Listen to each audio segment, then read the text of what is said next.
Hello, everyone. Today, we are going to learn units and measurements. To start, we need to understand two fundamental concepts: physical quantities and measurement. Let's break them down one by one. Physical quantities are things that we can measure, and measurement is the process of comparing the amount of a physical quantity with a standard reference amount of that same quantity. What are physical quantities? Think about the things around you. How would you describe them? You might say a table is long, a bag is heavy, or a room is warm. These descriptions, length, weight, and temperature, are all examples of physical quantities. Physical quantities are things that we can measure, either directly or indirectly. For example, length can be measured with a ruler. We can measure mass using a weighing scale. Temperature is measured using a thermometer. But can we measure everything? Not quite. For instance, can you measure love or anger? While these emotions are significant, we can't assign a numerical value to them using standard units. That's why they're not considered physical quantities. Now that we understand what physical quantities are, let's move on to how we actually measure them. What is measurement? Measurement is the process of comparing the amount of a physical quantity with a standard reference amount of that same quantity. This standard reference is what we call a unit. Let me give you an example. When we say 5 meters of cloth, what do we mean? 5 is the numerical value. Meter is the unit, our standard reference. This measurement tells you that the length of the cloth is 5 times the standard length of 1 meter. It's like saying, if you laid down 5-meter-long sticks end to end, that's how long this cloth is. So remember, a physical quantity is always expressed as a numerical value multiplied by a unit. Now that we've grasped these basic concepts, let's dig a little deeper. Let's explore the different types of physical quantities. Physical quantities are of two types: fundamental and derived. Think of fundamental quantities as the primary colors and derived quantities like mixtures we can create from them. Fundamental quantities, also known as base quantities, are the independent quantities, and we can measure all other quantities with them. Can you guess how many fundamental quantities there are? There are 7. Let's count them off. Length, mass, time, electric current, temperature, amount of substance, luminous intensity. Now, what about derived quantities? Derived quantities are calculated using combinations of fundamental quantities. For example, speed is length upon time. Both length and time are fundamental quantities, and speed is a derived quantity. Now that we understand the types of physical quantities, you might be wondering, how do we actually measure these things? Great question. This brings us to our next topic: systems of units. Throughout history, scientists have developed various systems to standardize units of measurement. Let's learn these systems. First is FPS system. It uses foot for length, pound for mass, second for time. While it might sound familiar, especially if you've visited countries like the United States, this system is now obsolete in scientific contexts. Second is CGS system. This system is a bit more recent.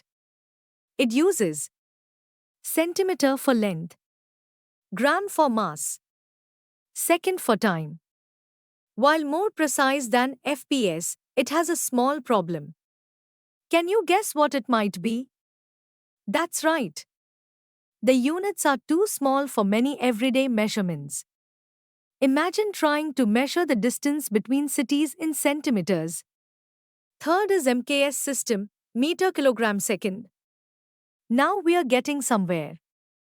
This system offers a good balance. It uses meter for length, kilogram for mass, second for time.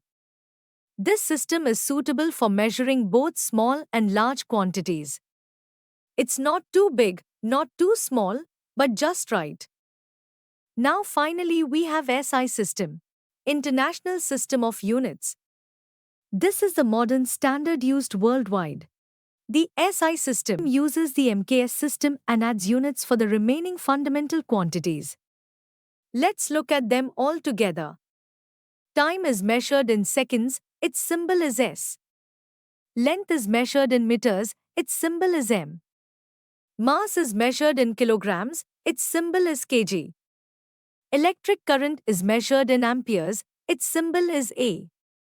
Temperature is measured in kelvins, its symbol is K. Amount of substance is measured in moles, its symbol is mol.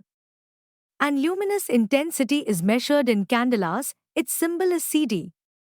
These units form the foundation of the SI system. From these, we can derive units for other physical quantities. Now that we've explored fundamental units, let's dive into two more types, derived units and supplementary units. Derived units are like the recipes of the measurement world. They're created by combining fundamental units in different ways. Let's look at an example, force. Can you tell me the formula for force? That's right. Force equals mass times acceleration, or F is equal to ma. Let's break this down step by step. F is equal to ma. But acceleration, a, is velocity, v, divided by time, t. So, F is equal to m into v divided by t. And velocity is distance, length, over time. Therefore, F is equal to m into length upon time. Simplifying, we get F is equal to kilograms into meter per second square. Now, in the SI system, we measure force in newtons, N. So, 1 Newton is equal to 1 kilograms meter per second square. Isn't it fascinating? We've just derived the unit of force from our fundamental units. This is why we call it a derived unit. But wait, there's more. Let's explore another category of units that helps us measure angles and solid angles. In supplementary units, we have two units.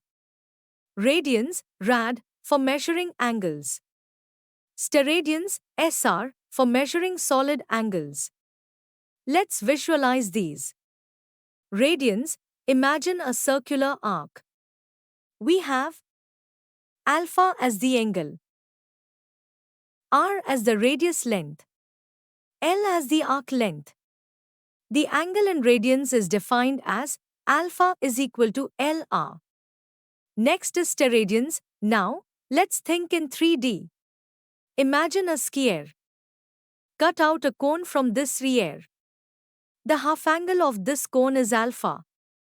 The area covered by the 3D surface of this cone is our solid angle, omega. We define the solid angle as omega is equal to a by r square, where A is the area bounded by the cone on the sphere's surface.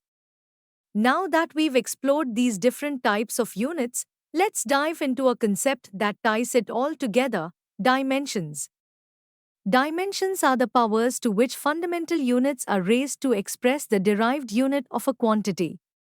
They're incredibly important, especially for those of you preparing for JEE Mains. Most questions from this chapter in JEE Mains focus on dimensions, and they're often easy and high-scoring. Let's look at the dimensions of our fundamental quantities.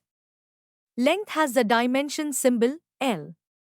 Mass has the dimension symbol m. Time has the dimension symbol t. Electric current has the dimension symbol I. Temperature has the dimension symbol theta. Amount of substance has the dimension symbol n. And luminous intensity has the dimension symbol J. Now, here's the cool part. We can use these to find the dimensions of other quantities too. Let's go back to our previous example, force. Remember the formula? F is equal to ma is equal to m into v by t is equal to m by l by t upon t is equal to m into l into t to the power minus 2. So, the dimensional formula for force is F is equal to m l t to the power minus 2. Now, can you tell me what the dimensional formula for speed would be? That's right. Speed is distance over time or length over time. So its dimensional formula is L t to the power minus 1. We could also write it as m to the power 0, L t to the power minus 1, but since anything raised to the power of 0 is 1, it is the same. The key to finding the dimensional formula of any quantity is to express it in terms of fundamental quantities and then replace those with their dimensions. Let's try one more example, energy. Do you remember a formula for energy? Let's use the kinetic energy formula, E is equal to half mv square. Breaking it down, E is equal to half mv square. V is distance time, so V square is equal to distance upon time square. E is equal to half time m into distance square by time square.